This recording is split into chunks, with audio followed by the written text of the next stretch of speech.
Hey YouTube, Geoffrey here in Münster, Germany. It looks like I have helmet hair. I do, because I just finished riding 60-ish kilometers from a little town called Selm, where I stayed last night with my couch surfing host Lisa and her mom. Wonderfully nice people. I am very grateful that I got to stay and have dinner with them. It was great.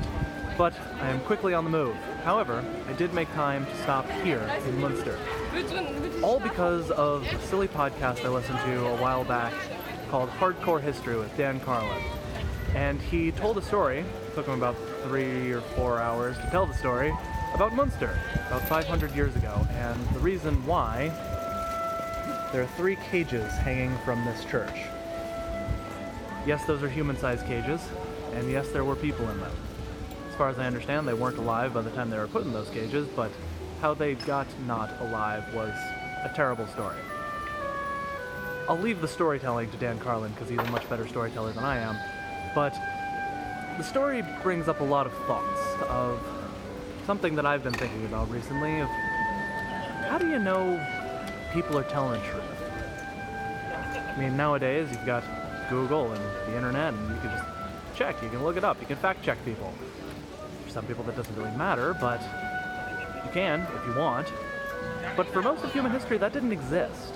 And 500 years ago, even if you had books, you probably couldn't read them. So how did you know anything was true? Especially things you couldn't test, you couldn't know. Things about religion, the church. How did you know the church wasn't just pulling your leg? How'd you know when a group of people came in and said that the church was full of shit? How did you know that those people were just abusing their power? Or were they being genuine? Did they really believe that there should be a communist state here in Münster of people who follow a new letter of the law?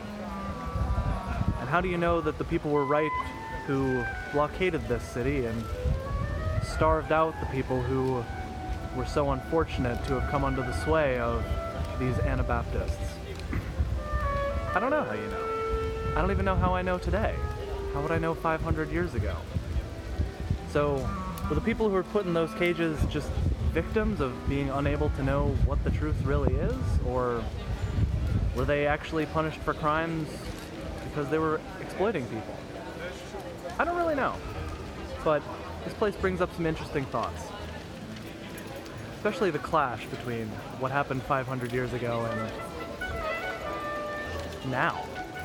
This place is really nice. Music, shopping, fancy shopping, clean streets, lots of bikes. This place has changed. Glad I stopped. Till next time.